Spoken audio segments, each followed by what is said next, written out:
Bianca, there's also been quite a bit of controversy now over the situation in Syria, and just today we found out that Russia approved the deployment of military forces supposedly to attack Islamic State targets. Cristina Fernandez's speech was also very strong on this, with some serious accusations. Have there been any reactions there to that at all?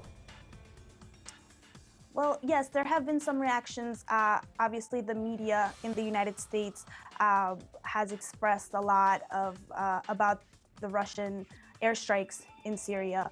It is important to note, however, that the Russian government has stated their position in this was they were asked by the Syrian government to help them in their fight for the self-proclaimed Islamic State. Recently, Secretary of State John Kerry spoke before the UN. He expressed that the Russian government, has criticized the U.S. for their airstrikes, but they're currently doing the same thing. It is important to note that the Russians have stated multiple times that they're doing this to help the current president of Syria, who asked them directly to do this. The United States' involvement and their allies, however, is more towards the opposition, and it is against the Syrian government. So their involvement is a little different. And Secretary of State John Kerry says that they will continue their efforts to help fight the Islamic State, but it is important to know the difference between the two countries' involvement.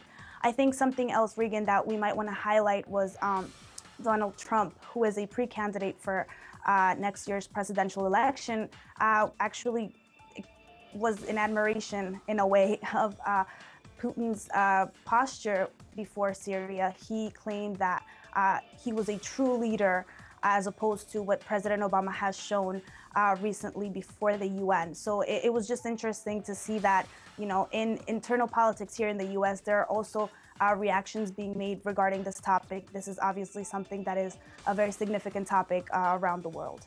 Of course, we all know that this guy that you just called thinks that he can calm Putin down in terms of stabilizing U.S.-Russia relations. Thanks so much, Bianca, for your update. We'll touch base another time.